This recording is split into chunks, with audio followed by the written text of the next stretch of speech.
always ask me for money. When are you gonna get the job? Mama, I do. I work for that one kid in New York. You know, the short one? Ew. He's a very ugly boy. Look, I spent my last paycheck on this bunny figure, and now I can't afford the game. Can you please help me out? Why? So that you can masturbate with these cartoon girls again?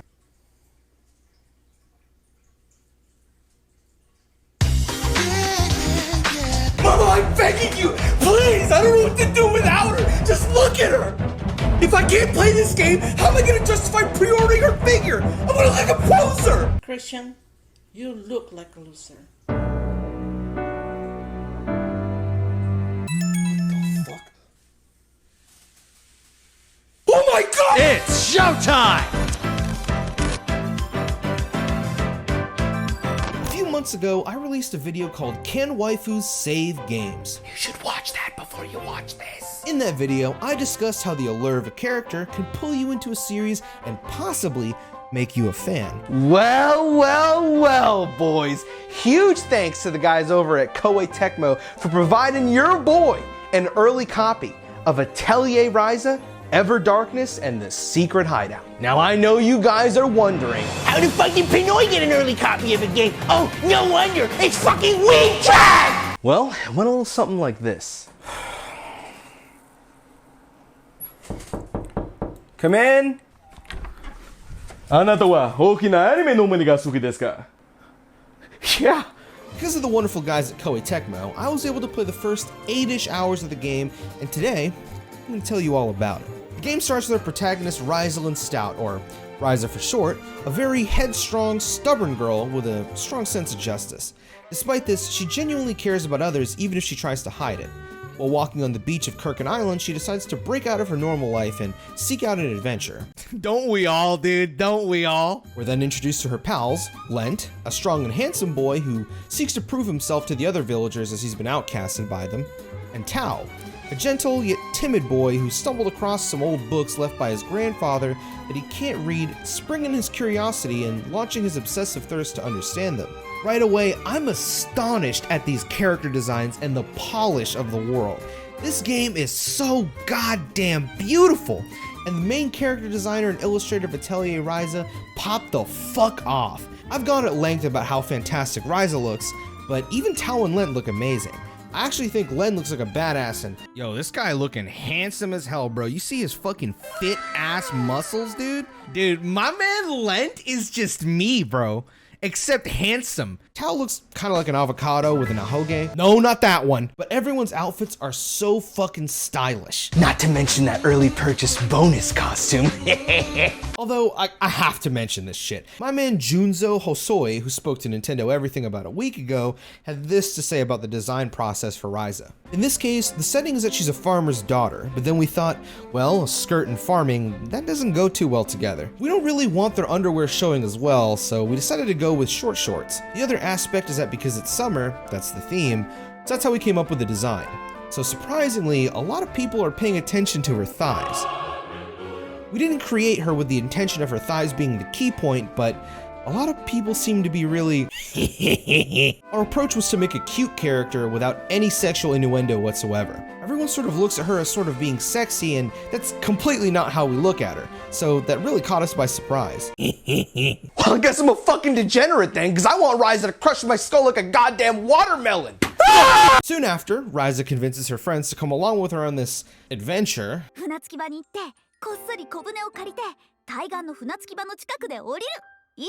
She really about to rob some dude's boat and just yeet our asses out of here? Is that my mom?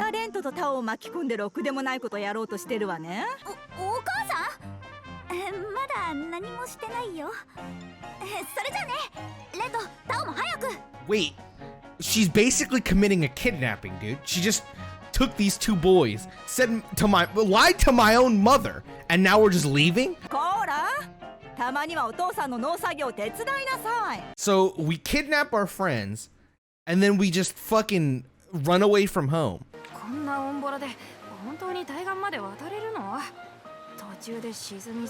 So now Ryza is just kidnapping people by boat, dude? The first time you step outside with player control is jaw-dropping. Look how good this game looks, dude! The lighting and the colors, the environments really pop out at you. Sitting back and just looking around at the world is something I don't do much in games, but the locations in here are varied enough that it's kind of nice to see how they sculpted this world for you to explore in. What the fuck is that, dude? Is that like a fucking pixie fly, dude? Tinkerbell? This is backed by the game's fantastic soundtrack. Asami Mitake put some fucking slappers in this game, and each song almost perfectly captures each scene's mood or immerses you into the world itself.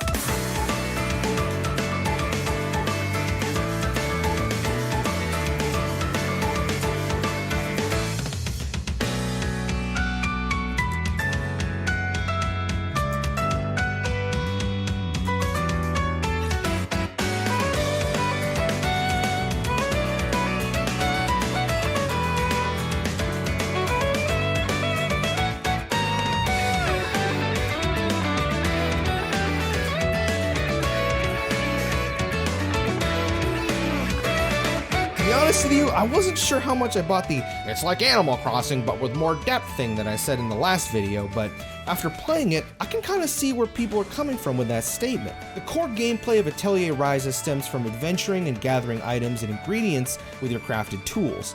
You bring these back to your house and mix those bad boys up through a mechanic called synthesis.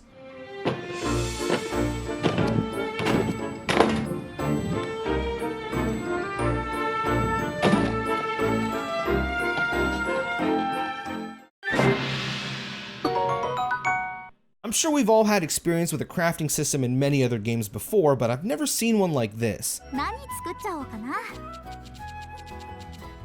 What the fuck is this shit? Don't worry, boys. Even though my brain is just as small as yours, this isn't as confusing as it looks. I'm not going to give a complete breakdown of how this works, so I'll simplify it the way my brain took it initially. The yellow color needs the yellow ingredient. Match color, more effect, make good item. Now, obviously, there are a lot more stats and intricacies to this system to make some really fucking good gear, but I know you guys are just as stupid as me, and the only way y'all are going to learn this shit is if you buy the game on October 29th, 2019. Koei, I got you, bruh! The combat was a huge surprise for me though. Keep in mind, I've never played the previous Atelier games, so I'm not sure how it was in those games. But I read that it was a turn-based system. This time around they took a real-time approach, and while I can't compare it to how it was before, I really like what they did here. Ryza has an ATB system where you can see each of your party members' turns coming up on the left side of the screen. Once a character reaches the endpoint, they act out their turn. You can also swap between party members to play out their turn, but my brain is too slow for that. There are two modes you can set the battle to. Negative mode, which is passive in the sense that only the character you control will be able to cast abilities or spells, while everyone else will only auto-attack. In aggressive mode, the party will cast abilities and spells on their own without player input. The interesting bit for me was how your party casts all these spells. You'll see on the right there's this gauge called the tactics gauge. As your team auto-attacks, you build this gauge up and it kind of acts like a team-wide mana pool. So when the gauge has 5 points in it, anyone can use those 5 points to cast their ability.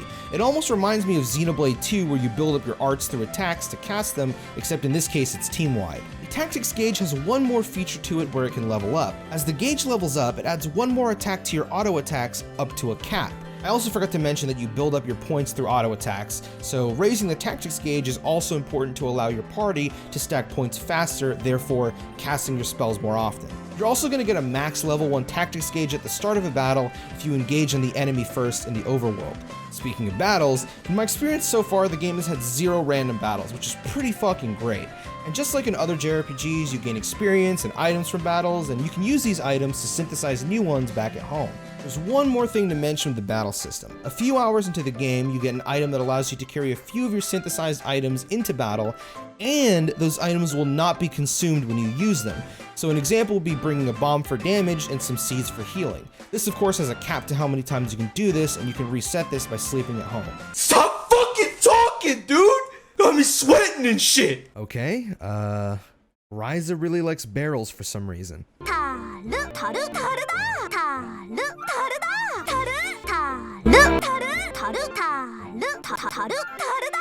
What the fuck, dude? Is that like an Atelier meme that I don't understand, dude? The game is honestly just so fucking wholesome and cozy. That's probably the best way I could describe it. This is a game where you lay back in your chair, dim the lights, get a nice cup of your favorite drink, and chill the fuck out. I love piss! I can really see how this series has gone on for so long, and now that I finally had an introduction to it, I'm excited to delve into previous entries as well as finishing up this game. I decided to order the Switch version for myself anyway, just to support the developers at Gust and because I kind of want to lay in bed and play the game. That's a fucking lie, dude. I just want to play a game while I'm taking a shit.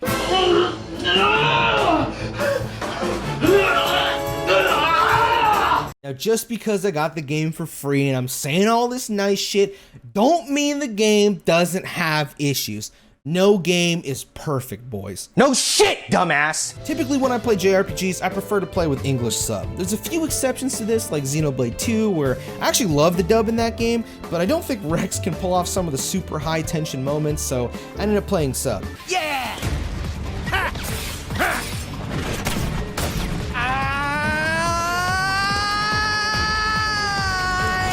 Torna though, that shit nice, bruh. How long have you been there? Hey! What are you doing in my bed? Unfortunately, Atelier Ryza doesn't feature an English dub, although I can understand why. Again, this isn't really a negative, but I think it's worth mentioning. There are some small issues as well with hands and clothes clipping or the camera getting janky when you move into certain areas, but this didn't happen very frequently for me in the 8-hour session I played. Where I think Atelier Ryza falls short the most, however, is in its towns and NPCs. I'm coming off Dragon Quest XI's though, so this might be a bit unfair. As I said before, the environments are gorgeous, but these towns almost feel empty in a way. Most, if not all, the buildings cannot be entered, and a lot of NPCs are just kind of there. After a few hours though, you'll start seeing some merchants and quest givers. You'll also see some of the NPCs stuck in these poses as if they're talking. It kind of helps make the place seem more lively, but I really wish that for as beautiful as these towns are, they'd be as enjoyable to explore through as well. At least we got this goat though. What the fuck was that?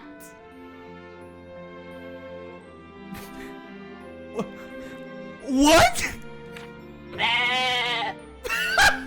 It's like they took like the default goat sound effect too, bro.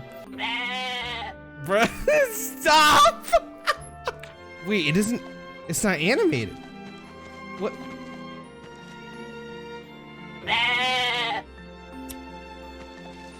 Goat?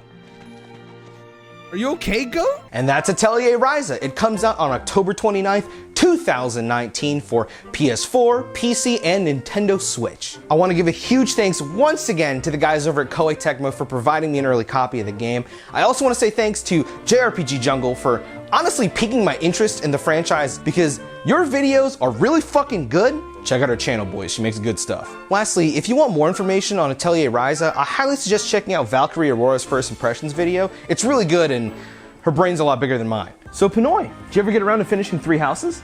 Nah, man, I haven't even streamed the game in like 2 months. Too much work, you know?